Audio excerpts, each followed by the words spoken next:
of 1993. No one knew how much damage motor voter would do to our electoral system, except for ACORN and Project Vote and the Brennan Center for Justice and the ACLU and the NAACP and all these other far-left groups whose intention was to weaken our electoral system.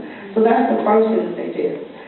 Now, how many of you guys remember the scandal involving Alberto Gonzalez when he became Attorney General? Yes. Do you know why all of that happened?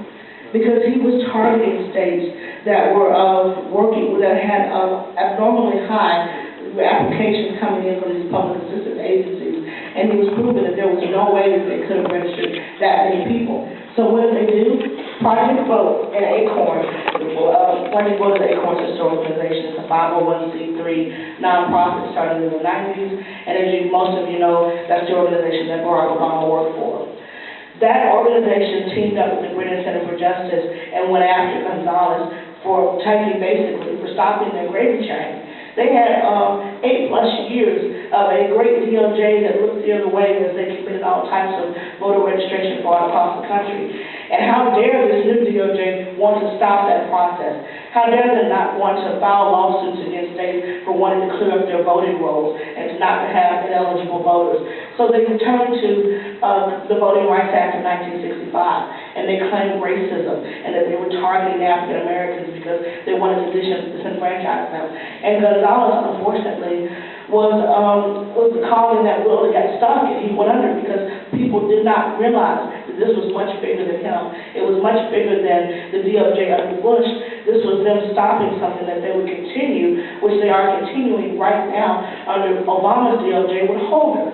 Once again, and this is one of the things that is amazing to me with Holder, is that they are not even pretending not to work with ACORN and Project Vote.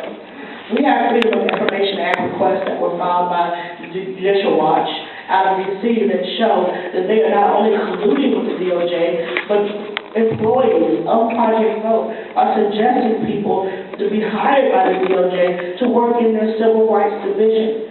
So this is totally, even though ACORN has disbanded, they are totally controlling how our Department of Justice files lawsuits against states across the country. From Florida to South Carolina to Georgia to Texas, across the country, these states have had lawsuits filed against them under Section 5 of the Voting Rights Act, saying that they are disenfranchising minority voters. And as you guys know from how ACORN operates, what they do is they work in low-income and minority areas, and they use them as a shield. And people get mad when I say it, but when I worked at ACORN, we call it Operation Darky Shield.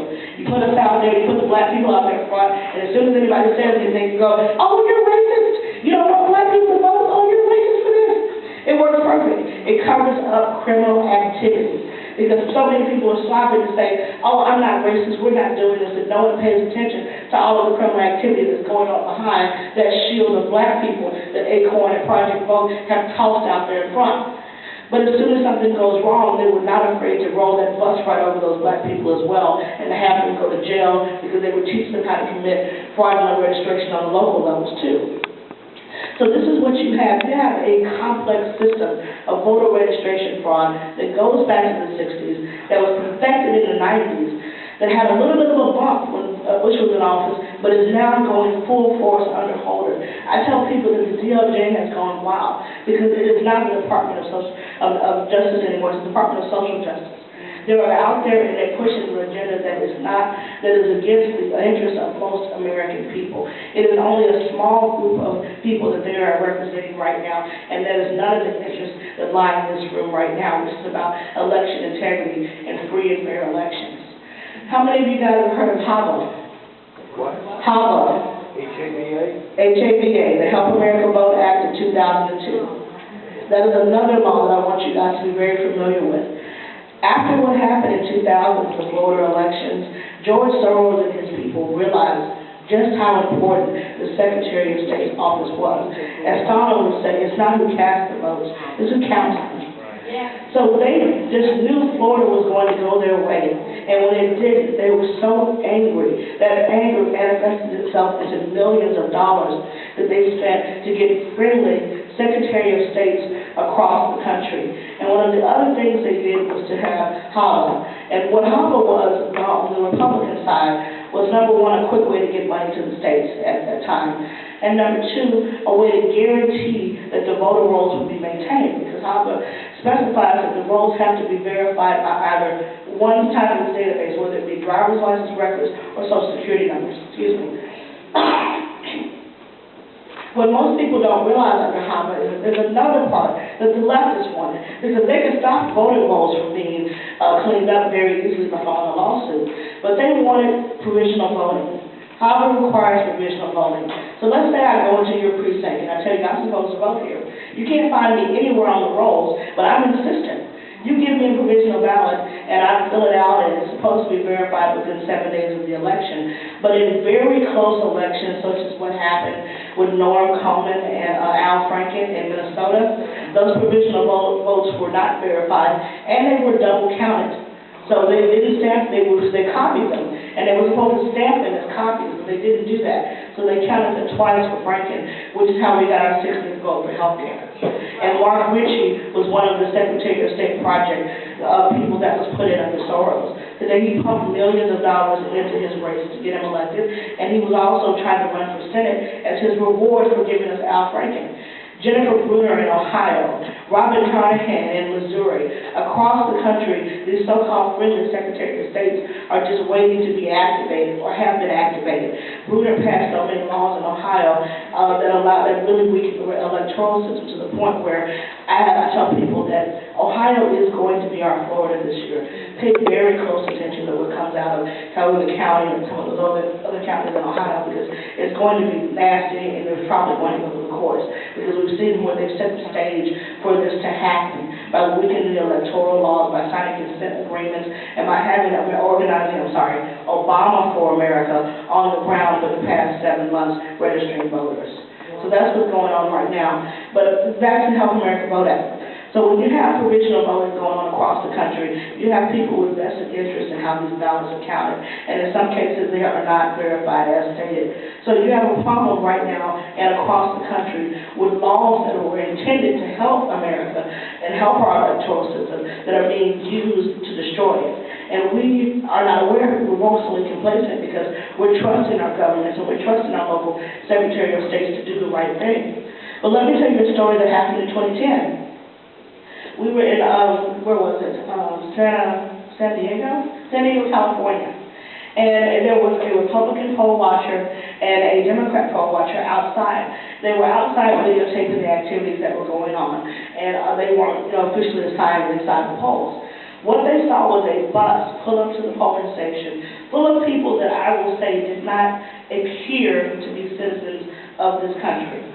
The people were given pieces of paper because they could barely speak English and told, this is who you vote for. They went in there and in some cases just handed the paper to the election officials, and they were given, a clearance to go in there and vote.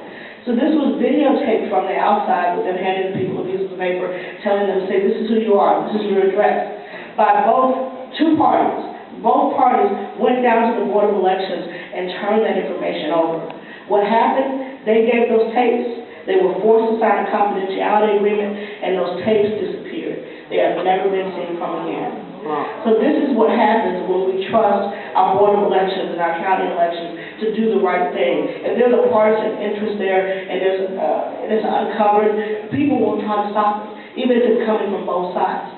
And that's what I wanted to talk to you about today. How do we get involved? We need to be aware not only of the laws that are affecting us, but of the lawsuits and what's going on across the country, because it doesn't matter if you're Santorum or Gingrich or Romney or whoever. If you get there and the elections are stolen from us, it's not going to matter. Right now, we have allegations that are still coming out almost 4 years later from 2008 showing massive voter registration fraud across the country and voter fraud as well, voter impersonation. Just about a week ago, we had 7 ACORN employees that were indicted in Pennsylvania for voter registration fraud coming out of the 2008 elections. Why does it take so long? Number one, there's not an incentive to prosecute voter fraud. The laws are so weak. When Nevada went after ACORN for the first time as an organization, because previously they had only been able to go after the employees, but Nevada went after the organization for voter fraud and voter registration fraud. They were able to get them, and they pled guilty. But what did they get? A 6-month slap on the wrist for their chief organizer, and now she's back. Her name is Anita. She's back over at Project Vote right now, running a $1.3 million voter registration drive for 2012 because of that 6-month slap on the wrist and probation. So we have to not only strengthen the electoral laws, but also strengthen the penalties for voter fraud. We need to make it a serious crime. We need to have incentive for our attorney generals and our state attorneys to go after these people, because in most cases, it's political suicide. If they go after voter fraud the way it's supposed to, the left will automatically protect them. If you go and you look at the articles, I have a Google alert for every time the word vote or voter fraud is mentioned. And I would say 10 to 1, the articles are always coming from the left. They call it the myth of voter fraud, or GOP suppression efforts, or, you know, when King Street Patriots opened a new office, they said it was a vote suppression superstore. I mean, all types of ridiculous claims, but they have the echo chamber.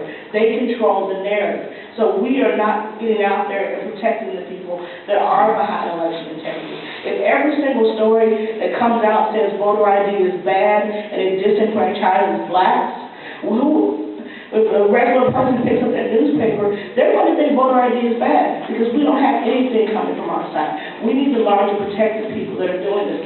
If you hear that Nikki Haley is fighting for photo ID, it's time to get people behind her, get articles out there, get people supporting her. If you hear that Rick Perry is fighting against the DOJ in Texas, we need to get behind our officials that are actually fighting back. Bobby Jindal in Louisiana, they're fighting over voter ID lawsuit right now, filed by the DOJ, and one simultaneously filed by Project Vote and the Brennan Center for Justice, along with the NAACP. If this happens, let me tell you, I just came back from Baton Rouge about a month ago, and I sat there with the state attorney and the Secretary of State, and we went over the lawsuit in detail, and what they're asking for in discovery, they're asking for full DMV records, full Health and Human Services records for the entire state, and all of the records from the public assistance agencies. If they get that information, they will not have to turn it back in. They don't have any restrictions on what they can do with it. What do you think that's going to end up? Yeah. And one of those massive databases that Obama controls, like the VAN, the Voter Activation Network, that's run out of Chicago. It's one thing to have voting rolls. It's another thing to have key demographic information that ties into those voting rolls. It would be amazing how they can target people, just like they were targeting homes for health care. They were out there micro-targeting and running ground games right around you people, and you never knew it because they knew how to micro-target. They knew which houses to knock on, which doors to ignore. In 2008, SCIU contacted over 48% of the people that cast a ballot. And I bet they never knocked on your door or your door because they did not to. Demographic information is the key to manipulating the voter rolls because you understand your voters in a way that no one else has that type of information. So this is what they're requesting during discovery. Imagine what the consent agreement that the DOJ is trying to force Louisiana to sign looks like. It will give up all of their rights, and they will, of course, since they're under the Voting Rights Act, they will, of course, be subjected to even more types of monitoring and restrictions. So what do? We get behind them. One of the great things about the NVRA is that it has the right of private action. That is Section 8 of the NVRA. The right of private action means that any citizen can sue the Secretary of State after notice. The notice is a letter that you send to them. You let them know that the voting rolls are inflated and that they have a certain X amount of days to clean them up, which is usually 20 days, or you will file a lawsuit against them. You as a private citizen can do that. J. Christian Adams, the DOJ whistleblower, has been going across the country sending these letters out to Secretary of State. And what do? They'll clear off a couple thousand before the 20-day deadline to send the letter back. So then what do? You go back to the voting rolls, you see how many more people are on there, you point those out, and you send another letter. They will usually clear the rolls out to avoid a lawsuit. But if they're really stubborn and they're holding out like they would in Ohio and Minnesota and some other places, then you sue them. We have to be the change that we see in the world, as Gandhi said. We can't sit around and wait for someone to do it for us because they're going to keep stealing elections right from under our noses. When I was with ACORN from 2004 to 2008, they registered 7 million unmatched voters. And when I say unmatched voters, I mean those were all Democrats. There was nowhere near that number coming in from the right. So what was Obama's margin of victory? Around 5 million? They created their margin of victory through the voter registration drives across the country. They made it seem like Americans stood up and spoke in shining colors from sea to sea, and that wasn't the case. It was strategic voter fraud that started back in 2004. It was strategic voting of the voters, and in key states, they were still not letting them clean the voter rolls.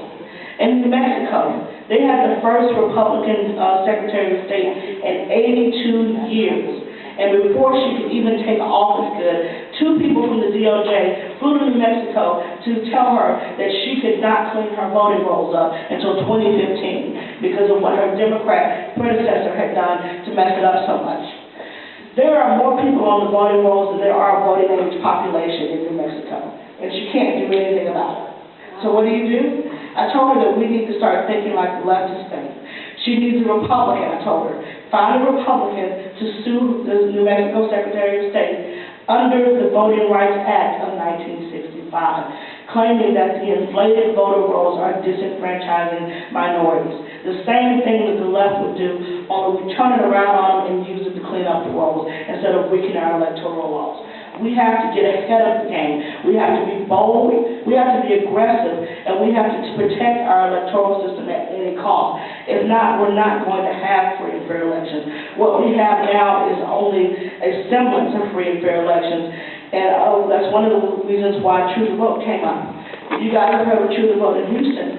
It started out with a woman named Catherine Engelbrecht, and she started looking around at the voting rolls, and she wanted to do something to help. I don't think that she ever expected that she would become a leader of a voting rights movement. At the time, they just wanted to clean up the rolls in Harris County, Texas.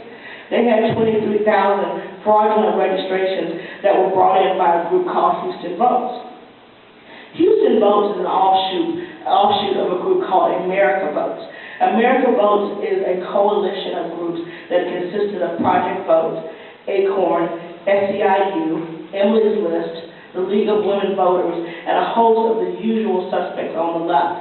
It was started in 2004 with a $50,000 buy-in from each organization, and the goal was to do registration drives across the country, but to provide cover for the groups that were involved. So, oh no, it wasn't ACORN out there running a voter registration drive, it was America Votes, or it was, whatever, Houston Votes, or Florida Votes, or whatever name they wanted to give it. And they were doing this across the country. They were accused of aggressive tactics. And one of the people that sat on the board was Jonathan Soros. Jonathan Soros is George Soros' son. So just because George Soros is in his 80s, believe me, his sons have been groomed to continue on with the process. And he sat on the board of America Votes and also America Coming Together Act, which was another voter registration group that had to disband after being accused of thug-like tactics and getting voters to register during the 2004 election. So what you have is a legacy of voter registration fraud groups that have worked together and are providing cover for each other. Now that ACORN is bankrupt, who's out there talking about this stuff for Project Vote? The Advancement Project, DEMOS, DEMOS. These groups are providing cover for ACORN. Well, we can prove through FOIA, Freedom of Information Act requests, that the people that are controlling this are ACORN, Project Vote, and Obama's old cronies, and they're all working through the DOJ. This is a serious problem. What are we, as our citizens, going to do about it? Number one, know your laws. Know the laws in your state. Know how HAVA works in your state. Every state had to file a plan as to how they were going to implement HAVA, the Help America Vote Act of 2002. Once they filed that plan, it had to be approved by the state and then sent to the federal government before funds would be released. You know how many people are compliant with HAVA right now? How many states? 0. If your state is not compliant with a federal law, you have the right to pressure your Secretary of State, to have a public outcry, to get people behind you, because as long as no one's talking about it, they're not going to do anything about it. But if everyone's demanding that they clean the voting rolls, that they become compliant with HAVA, the voter registrations are verified through either the driver's license records or the Social Security databases, this is not going to happen, because the left is out there making sure that they comply with provisional voting.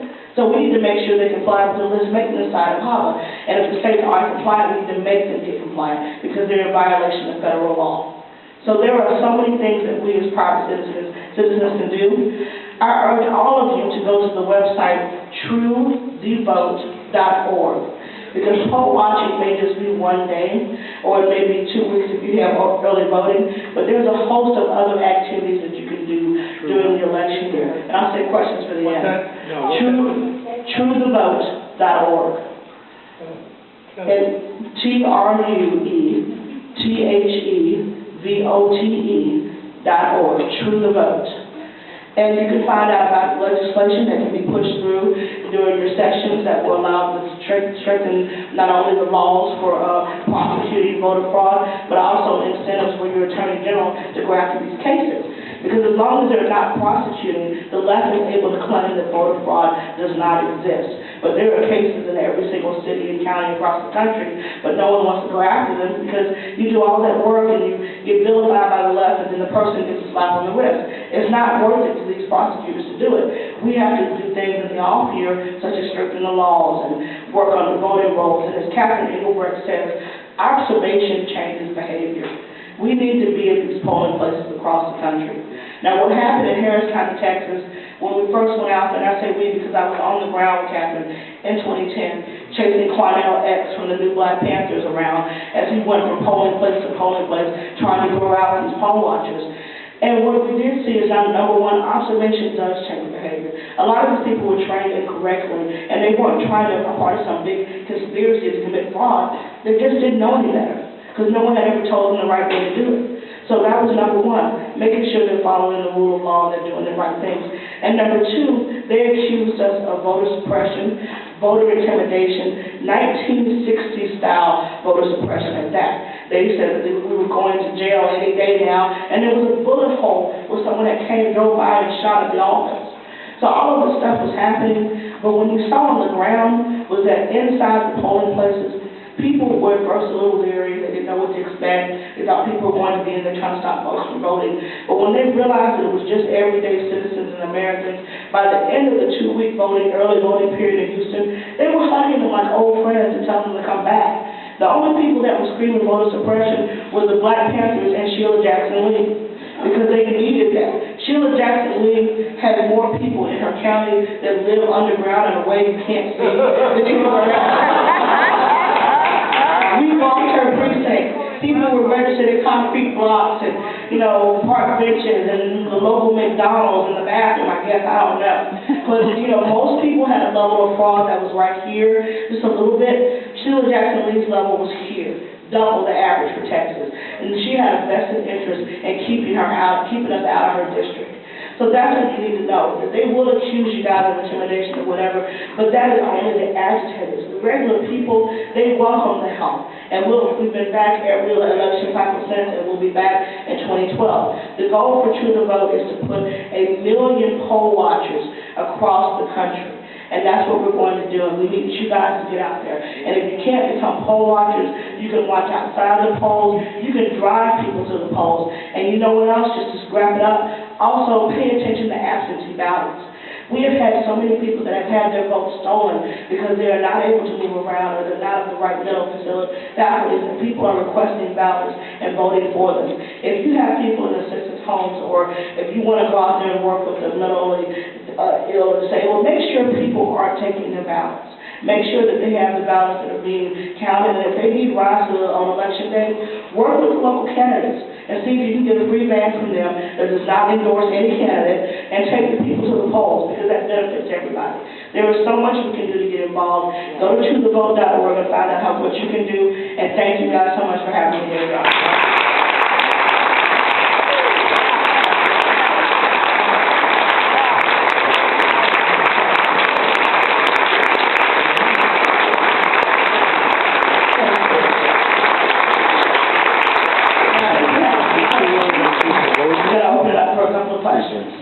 I didn't see it. Right here in front of us. Right. You know, have you ever ran into areas where you had, where they've miscounted, you know, when you're out petitioning, you know, when you're handing out petitioning, have you ever had any problems where they would actually miscount the votes? In other words, well, let me put it this way.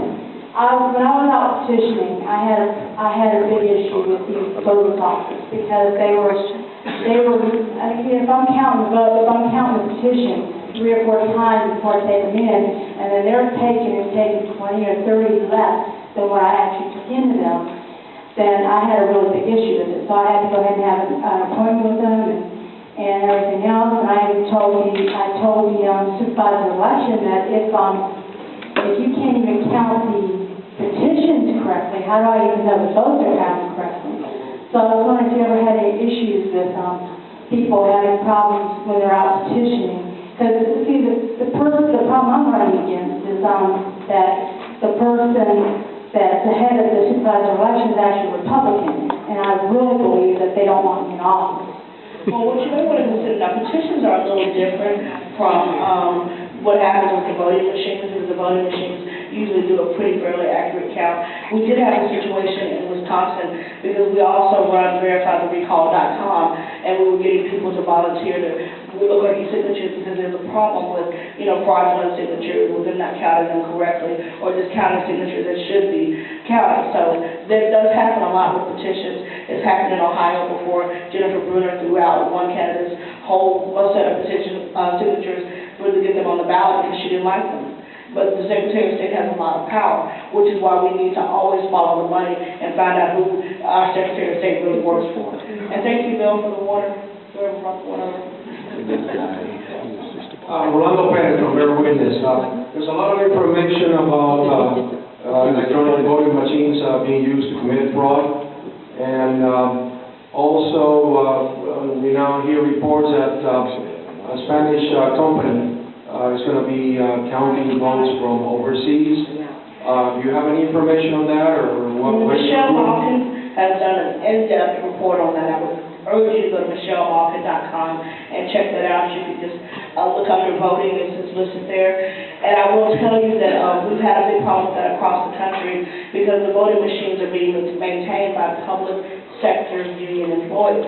And in Nevada and Chicago and other states, that's SEIU, Service Employees International Union. They have the keys that open up the machines, they can switch out the cards and everything. So we need to make sure that what we're doing is not only protecting the integrity of the elections, but getting these unions out of there. You know, I told people in Nevada we have to fight back against the public sector unions. They should not have access and overnight access to the voting machines. Hi. Where are you from? I'm from Birmingham, Alabama. Okay. Are you familiar with, here in Florida, there's a growing investigation about voter fraud here where they're finding they're finally getting around to matching some of the driver's license records with voter records, and they're finding a lot of non-citizens. The last of a series of articles that I've seen is the number's 180,000 now. Now, there are reasons that maybe it's not that high. I was a corporate information systems auditor. I understand computers. I am just blown away by the lack of use of common data analysis and validation techniques in this state and maybe others. I mean, and when I talked to our local elections official in Lake County, she just says, well, I'm waiting for whatever is sent to me by the Department of State. And I said, why don't you test 100 items yourself and see if they're dead people or not? And it's like it's right over their heads. And so we really need a much more improved explanation. To me, it's common because I used to work around that all the time. But a lot of these officials, and apparently the state officials, don't understand how to do good validation techniques to pick up a lot of this stuff automatically with computer databases. No, they're complicit, and they've been told not to go after this these things. I mean, there's something that the left likes to call voter caging, which happens every time the right tries to clean the list up. And it's basically non-compliance under the Help America Vote Act. I find that if they were to go through and really do the list, there would be more than 180,000 that are not verified, either through driver's license or social security records. So I'm glad that this board is doing it now before the election, but how many other states are not in compliance right now? It's just disgusting. Hi, wanted to thank you first. You said so much that I had a lot of trouble keeping up with you. I'm going to ask you 2 questions and then I'm going to let you answer both of them and I'll sit down. First one is, since the inflated voting rolls, I was listening to what you said about Section 8, and it's brilliant. But since it affects all of us nationally, can we sue another Secretary of State in another state? Do we have standing since it affects us nationally? I would think the answer is yes, but I want to hear what you have to say. The other thing is, you said we have to work to get the SEIU out of the voting machine. Specifically, do you have any ways that we can do that? Thanks. Well, number one, as far as, I'm not sure about standing in other states. It's usually, it has to be the state that you live in because it directly affects you. But you may want to check with the Election Law Center, which is the electionlawcenter.com. It's run by J. Christian Adams, the DOJ whistleblower. He's a lawyer and he's been filing his lawsuits. He would be able to answer that for you. And also, as far as getting the public sector unions out, that is something that we want to have to take on a local level across the country, because we also need to get them out of the public schools as well. But what we see the kind of habit that the SEI is running and what has happened with the health care. Who do you think is organizing everyone under this universal health care? That's going to be SEIU. They pumped in $20 million so far to get Obama elected, and that was just in 2008. Imagine how much money is going in this cycle. We have to hold the unions accountable for their political activity and try to get them. Well, one of the things is to look where the money's going. They're just as accountable under RICO statutes as anyone else is.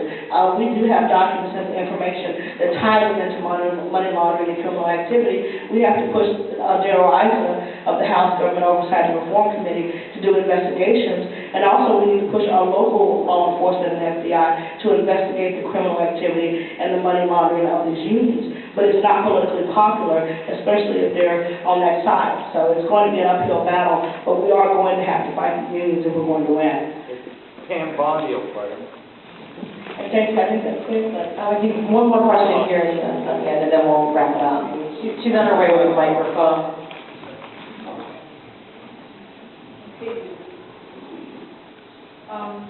George Soros, he wants like crazy to get Mr. Obama reelected, and he's going to be spending, instead of advertising for political ideals, he wants to put all his money, millions of dollars, into the electoral process. And do you think, well, you gave us ideas of what we could do, but do you think he'll be successful in doing this with all his millions and billions? I think he's very smart and strategic. He knows the ads really don't work. What really got Obama elected in 2008 was the ground game. They got everybody involved, they got him out there. Now you have a bunch of disillusioned youth that are not really behind Obama, so you kind of have to tinker with the process a little bit to make sure that you still get the votes you need. So I think he's strategic and he's probably going to be successful, which is why we have to be vigilant. We have to get out there and run our own ground game, because what happened in 2008, and I hate to say this, but I'm just going to be honest, white guilt got Obama elected. People tried to prove that they weren't racist, and they went out there and they voted against the values that they did. And the ones that couldn't vote for them just stayed home. We can't have that. We have the numbers. So if we get out there, we get our ground game on, we start doing house parties, information parties, and push our people to the polls, we can win, because they don't have the numbers, which is why they have to cheat. Thank you. Thank you so much, Anita Moncrief. Thank you.